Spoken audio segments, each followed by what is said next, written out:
কিন্তু আল্লাহকে আল্লাহর কসম করে বলি, ইজ্জতের কসম করে বলি, যখন অযোধ্যায় আমার বাবরির গায়ে যখন হাত তুলেছিল, আমার বাবরির গায়ে যখন আঘাত করেছিল, আমরা তৌহিদি জনতা, আমরা ঈমানওয়ালা মুসলমান, আমাদের বুকের তাজা রক্তক্ষরণ হয়েছিল। এটা আমাদের আল্লাহর ঘর, কোন জাতি বুঝি না, কোন ধর্ম বুঝি না, এটা আমার আল্লাহর ঘর। এখানে 5 ওয়াক্ত আযান হয়, 5 ওয়াক্ত তাকবীরে ওলার সঙ্গে আল্লাহকে সিজদা করি, সবকিছু ভাঙতে দিতে পারি, বিবি বাল বাচ্চা বিসর্জন দিতে পারি, কিন্তু এই মসজিদকে বিসর্জন দেব না। যদি আমাদের তাজা রক্তও লাগে, আমরা এক বাক্যে বাবরিকে মুর্শিদাবাদের উপরে খাড়া করব। নারে তাকবীর, নারে তাকবীর। এবার দেখেন, বাবরি মসজিদ করবা, মুর্শিদাবাদে কেন বাবরি মসজিদ হবে? কিসের এত প্রয়োজন মুর্শিদাবাদে বাবরি মসজিদে? আজ আমার মুর্শিদাবাদের বুকে হাজার হাজার সন্তান বাইরে বসে আছে। মাথায় রাখবেন, এটা হিন্দুস্থান, এখানে হিন্দুদের বসস্থান। তাদের ক্ষেত্রে কি আমরা টিকতে পারবো? এই টিকতে পারবো? এই কথা বলে না কেন রে? বললে বিপদে পড়বা। এই টিকতে পারবো তাদের ক্ষেত্রে? টিকতে পারবো না তাদেরকে। তাই মসজিদ করার কোনো প্রয়োজন নাই। হাজারো মসজিদ আছে বেলডাঙ্গার বুকে, হাজারো খানকা আছে ভারতের বুকে, সেগুলোকে ভালোভাবে চর্চা করো। একটা হসপিটাল করো জাতির জন্য, একটা স্কুল করো জাতির জন্য। এখনো পর্যন্ত কোন স্কুল হয়নি, কোন মাদ্রাসা হয়নি, কোন ইন্টারন্যাশনাল প্রয়োজন করে কিছু হয়নি। এই হয়েছে? চুপ করে হয়েছে গো? হয়নি। তোমাদেরকে সব দিকে ঘোরাতে পারি আমরা, এটাই চলছে বর্তমান মার্কেটে। কিন্তু বাপ, কিছু হোক আর না হোক, মরতে একদিন হবে। মুসলিম মোরা পীরের জাতি, ভয় করি না বুলেট বোমা, মরলে শহীদ, মরলে শহীদ, বাঁচলে গাজী, এটাই মোদের নাম। আমরা মরলে শহীদ আর বাঁচলে কি গো? গাজী, এটাই আমাদের নাম। আমরা মুসলমান, তৌহিদি জনতা। আমার বাবরি আবার তৈরি হবে, আবার সেখানে আযান হবে, আবার সেখানে তাকবীরে ওলার সঙ্গে নামাজ হবে। আমি বাবরি মসজিদে ভ্রমণ করতে গিয়েছিলাম, আল্লাহর কসম করে বলি, কোন ইমানদার ব্যক্তি যদি ওই জায়গায় যায়, মানুষের একটা আবেগ বাপ, চোখ দিয়ে এমনি পানি চলে আসবে যে এই বাবরিকে, এই মসজিদকে, আমার আল্লাহর ঘরকে ভাঙা হয়েছিল, আমার আল্লাহর ঘরকে ভাঙা হয়েছিল। সেখানে আজ পুজো হচ্ছে ওম নমঃ শিবায় নমঃ, ওম কালিয়ং নমঃ, যেখানে শিরকি বেদাতি মূর্তি বসানো হয়েছে, যেখানে আমার আল্লাহর ঘর, যেখানে আমি আল্লাহকে সিজদা করতাম, এমন একটা জায়গায় এমন একটা পরিস্থিতি তৈরি করছে ভারতের আজ তৌহিদি জনতা। আমার বাবরিকে ভাঙা হয়েছে, কিন্তু আমরা মুর্শিদাবাদের মুসলমান, আমাদের বুকের ছাতি কত জানেন? 36 ইঞ্চি। কত গো? 36 ইঞ্চি। কিছু করিনি, করলে ছাড়িনি, করলে বুকের বল আছে আমাদের। আল্লাহকে আল্লাহর কসম করে বলি, আল্লাহ রাব্বুল আলামিন মুসলমানের বিজয় এই ভারতের জমিন থেকে, এই মুর্শিদাবাদ থেকে শুরু হয়ে বলে ইনশাআল্লাহ। হাত তুলে বলি ইনশাআল্লাহ। যারা হাত তুলে নাই, হাত তুলে, এই আত্মা চিলি ওয়াজ করতে হাত তুলে, হাত তুলে, নারে তাকবীর। আল্লাহ রাব্বুল আলামিনের নামের কত পাওয়ার জানেন? আল্লাহ রাসূল রাস্তা দিয়ে যাচ্ছেন, সাহাবী থেকে দূরে হয়ে গেলেন। আল্লাহ রাব্বুল আলামিনের হাবিবকে চতুর্দিক দিয়ে কাফেররা বন্দী করে নিলেন। আল্লাহ রাসূলের হাতে কিচ্ছু নেই, বাবলা গাছের নিচে বসে আছে সামদেশের ভিতরে। আল্লাহ রাসূলকে বললেন, মুহাম্মদ, তোমার না অনেক সৈন্য সামন্ত, তোমার না নামধাম, আজকে তোমাকে কে বাঁচাবে? আল্লাহ রাব্বুল আলামিনের হাবিব বললেন, আমাকে আজকে আল্লাহ বাঁচাবে। আল্লাহ শব্দের পাওয়ারে, আল্লাহ শব্দের ধ্বনিতে সঙ্গে সঙ্গে যতগুলি কাফের ছিল, বেঈমান ছিল, মুশরিক ছিল, সকলের হাত থেকে সঙ্গে সঙ্গে চূর্ণ বিচূর্ণ হয়ে অস্ত্রগুলি পড়ে গেল। এটাই হচ্ছে আল্লাহ রাব্বুল আলামিনের নামের পাওয়ার। আজও যদি দুনিয়ার বুকে কোন একটা সত্তা আসে, ভারতের পশ্চিম আকাশে এখনো কালো মেঘ আছে। আজ থেকে 150 বছর আগে ইংরেজ নামক যে স্বৈরাচার ভারতের বুকে এসেছিল, কোরআন তুলতে এসেছিল, আজও যেন তার ঝিরি ঝিরি বাতাস বাংলার আকাশে বাতাসে বয়ে যায়।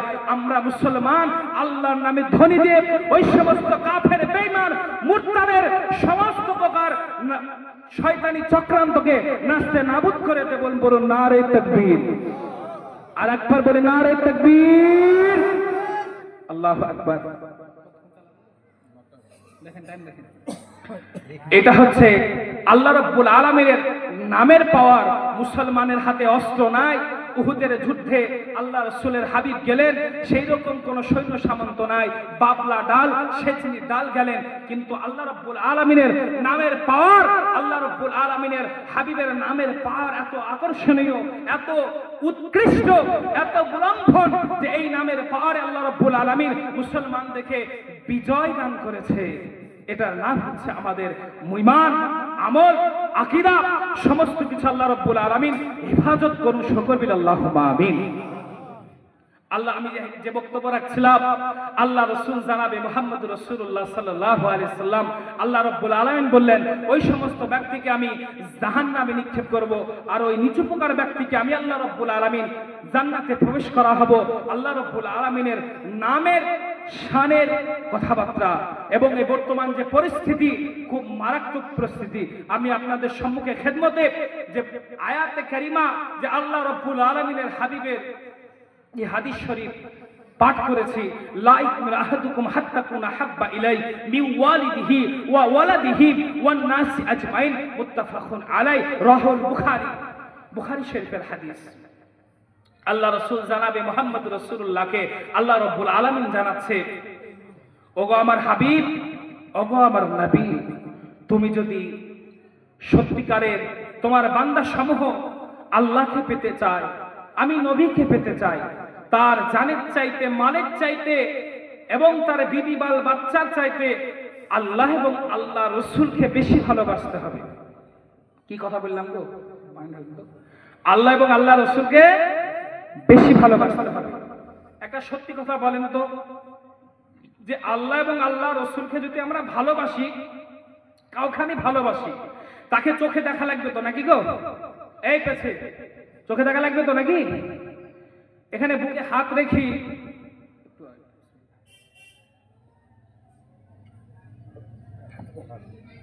বুকে হাত রেখে বলেন তো আলহামদুলিল্লাহ।